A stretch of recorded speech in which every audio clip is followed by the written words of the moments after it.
Ha, eshitaman. Qanaqa jurnalist nega kelibdi? Dacha jo'laylarni. Suhbat uchunmi? Ha, mayli, kelsin. Rahmat vaqt ajratganingiz uchun. Hozirgi vaziyatda iqtisodiy ustuvor yo'nalishlar nimalardan iborat? Inflyatsiyani nazorat qilish va narxlar barqarorligini ta'minlash va biz buni zo'r uddalayapmiz, sezilarli darajada. Inflyatsiya 12% deb belgiladingiz, lekin realda 18% dan yuqorida. Ha, men 12% deganman, lekin realda demaganman. Siz tushunmabsiz-da. O'zimni sharmanda qilmayman-ku 18% deb.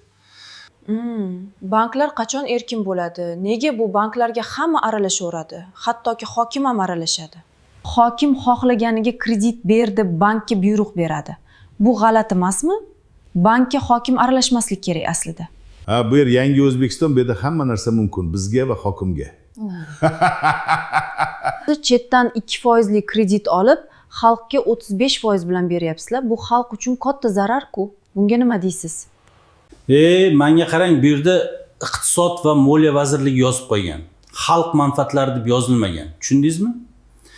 O'sha chetdan 2% lik kreditni xalq oldimi? Uni biz oldik. Va albatta biz va yuqoridagilar foydalanish kerak bu kreditdan. Xalq 35% lik kreditga ham shukr qilsin, bermasak nima qiladi? Aytingchi. Mana biz beryapmiz, olsin, foydalansin. Biz bu xalqqa imkoniyat qilib beryapmiz. Xalq ham 35% bo'ladimi, 40 mi? Shukr qilib olib foydalansin.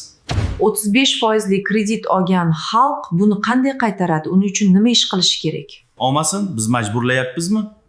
Nima, bu yer tekinga pul tarqatadigan doirami? Foiz oldimi, to'lab qo'yishga majburshi. Ba'zi vatandoshlar 3-4 yil oldin olgan qarzlarning foizi asosiy summadan 2 barobar oshib ketgan. Bunga qanday yechim bor? U yog'i meni va yuqoridagilarni qiziqtirmaydi. To'la olmasa, uyini sotsin yoki Rossiyaga borib ishlab to'lasin. Misol uchun, Qozog'iston va Turkiya shunday holat bo'lganda, foizni olib tashagan, qarzni o'zini to'lagandi vatandoshlari. Nega O'zbekiston ham shuni qilmaydi? Bunaqangi yuqori foiz dunyoning hech qayerida yo'q. Va hatto boshqa davlatlar kredit berishdan oldin o'rganib chiqadi. Bu kredit olishga haqlimi, tushunadimi deb. O'z vatandoshini o'ylaydi. Kredit nimaligi tushunmay olib, keyin to'la olmay siqilib, kasal bo'lib o'lib ketmasin deb.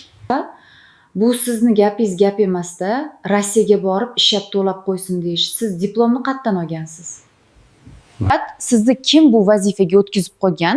Inflyatsiyani ham kam ko'rsatasiz rasmiyda, lekin realda qanaqaligini ham yaxshi bilasiz. 35% qarz berish bu hamma sohaga ta'sir qiladi. Narx-navo ham shunga qarab ko'tariladi. Nahotki o'ylamaysizlar? O'zbekiston jar yoqasida turibdi. Qulash arafasida. Bundan xabaringlar bormi? Xalq qanchalik qiynalyapti? Va yana inflyatsiya bor joyda qanday 6% ga o'sish bo'ladi? Bunaqa soxta gaplar va soxta raqamlar bilan qachongacha aldaysizlar? Siz provokatsion savollar beryapsiz, bu yaxshi emas. Sizga aytdim, bu yangi O'zbekiston deb, yoqmasa chiqib keting boshqa davlatga. Xalqchi, xalq nima qilsin? Xalq ham chiqib ketsinmi? O'zi yarmi chet davlatlarda sarson bo'lib yuribdi. Ha, chiqib ketsin bu. Yangi O'zbekiston chidasa yashasin, bo'lmasa ketsin. Rossiyaga ham qayerga xohlasa ketsin. Sen bir daqiqa to'xta. Juda ko'p sayravording.